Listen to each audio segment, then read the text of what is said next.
They just stare at the board. Hey guys, I'm Kevin Deet. I manage the rink and run all of our youth hockey program. I work with groups like you guys, kids your age. So if you guys have any questions about Notre Dame hockey, about what it takes to be a student athlete here, anything about the facility, I'll be happy to answer. But we'll go through each room and I'll explain a little bit about each space. If you guys have any questions, just kind of fire away here, okay? So this is the first room. This is called the team auditorium.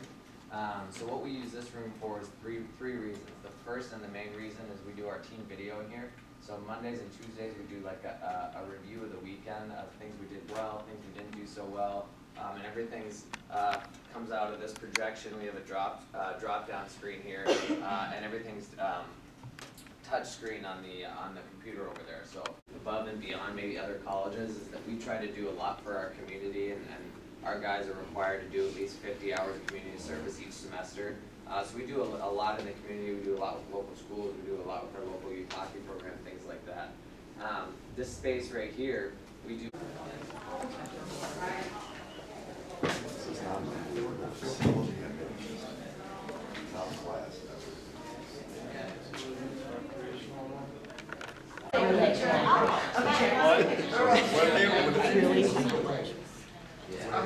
You are man cave.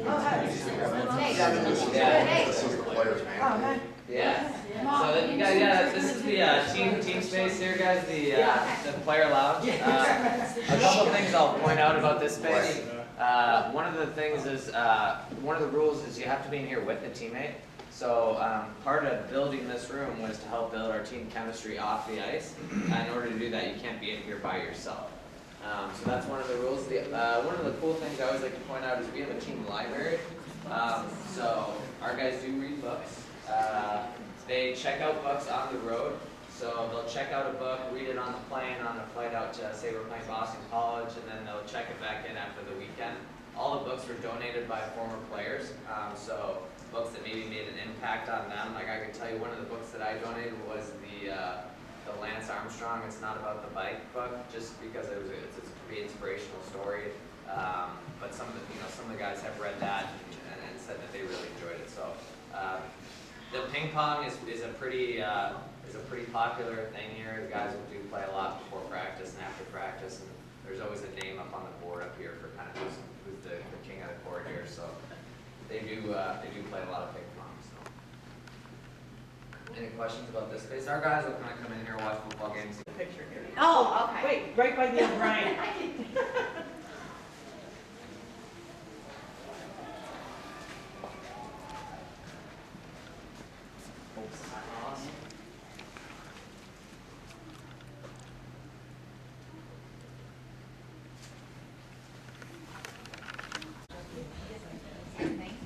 Although, because he used to be on the Winnipeg Jets.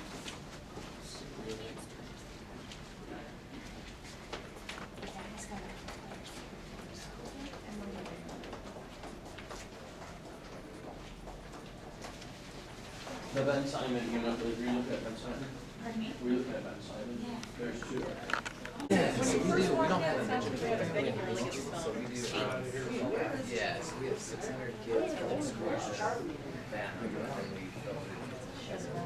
we send a lot of kids. Jackson, what we got going Max? Oh, I thought you said you did. they all have it. They're all sponsored by CCM. And what? Why do they have? Under Armour. Yeah, they are. You can get out if you get something that's not CCM. Yeah, CCM made a horrible. Nice. Go ball, you gotta go. There's a timer. Why would they ruin it? That guy just Guys. Oh, hey, so Andy. Oh! Just got me with the hey over there. Where? Right, let's stand in front of Ryan. Right there. I told him, That's pretty funny. Wow. Stand. hey, oh, hey. I'll get a picture with you. I need to be a Schneider. Oh, it's called the W. Dude, gotta find Zach. Oh, too bad it's not the goal. Yeah, we had a That's actually. There you go. Look at that. So this is the locker room space, Okay. guys. I'll just mention a few things about this space in here. If you notice, everyone hangs their gear the same way. The pants are typically up behind the, but these guys are trying out these the new CCMs. So, but everything is always just like this. It's very clean. The guys take care of it. If your gear is out of order or it's not hung the same way, then it's a team fine. So the guys take a lot of ownership in this space. Obviously, a couple rules about this space is we don't step on the logo. So our guy over here, he owes us $20. That'll go to the team party at the end of the year. But anything like that, if you have your gear hung up the wrong way, or if you're not following kind of what we call like the Notre Dame code, then there's consequences. But the stalls themselves, I had one mother mentioned it doesn't smell in here. We have ventilation systems in the back of the stalls with deodorizers in each one. So the guys will come and hang up their gear, and then within 2 hours after the practice or game, it's all completely dry. So it always smells like this, even after a game. If you come in here, it doesn't. I mean, it's very clean, and it was a good job designing the space to kind of be very functional. So we have typically 25 to 28 guys on the team. I think this year we have 26. So all the players are around here, and then we have 4 goalie stalls at the end. So we typically have 2 scholarship goalies, and then a recruited walk-on, and then we have a 4th goalie who's a practice goalie as well. So. Any questions about locker room space? We wear gold helmets for it. Have you guys seen it in the Notre Dame hockey? Yeah. So we wear the gold helmets. The blues are just for practice. What's that? Yeah, similar to that goalie helmet. Yeah. So, Is this guy new back? He is new. He's a freshman. That's right. Yeah. So we didn't have.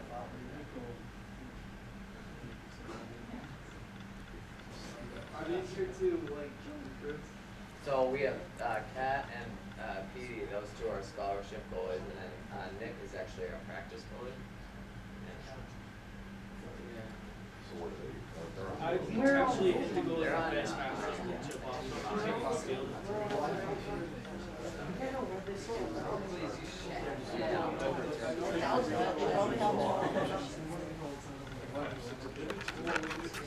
On the way out, maybe you'll let us do that.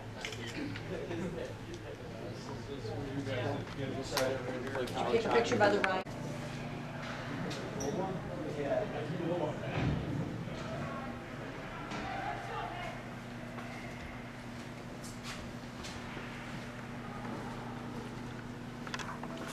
Release time. So as the puck crosses this sensor right here, timer starts, and then as you get it over the sensor, it stops. So how quick you can get it on your stick and off. So our guys are always working on catching and releasing the puck. It's not catching, taking 3 or 4 stick handles, looking at it, and then shooting. It's all about quick release here. So the guys do spend a lot of time in here. We also have a competition mode where this side can play against that side. And I would like to point out to our youth come in here for like half an hour in the mornings, Monday to Thursday, and just work on a shot. You know, it's not like you just trying to shoot 100 pucks. You shoot 20, take a break, and then maybe, in 5 or 10 minutes, think about what you wanted to do, and then shoot another 20. Pretty specific shots that work in that 30.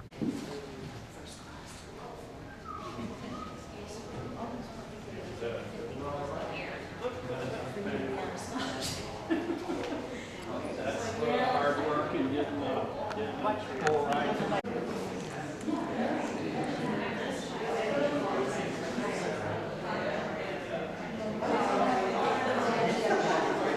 Ryan, let's get that.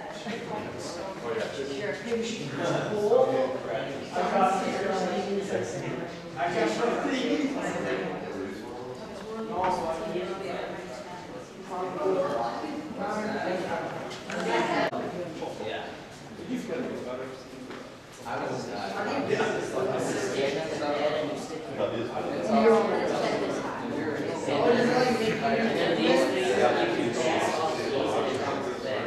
What? They're rubber bands. Watch it. That was oh yeah, you're right. So is it supposed to act as skates? No, you're on that thing, you're standing and you pass off those. Oh, you just, oh, because you got it, because you're on skates. Yeah, he had mentioned that the heart rate monitors. So all of our guys do wear heart rate monitors. So they wear them for workouts, practices, and games. One of the cool things is we can track our recovery time.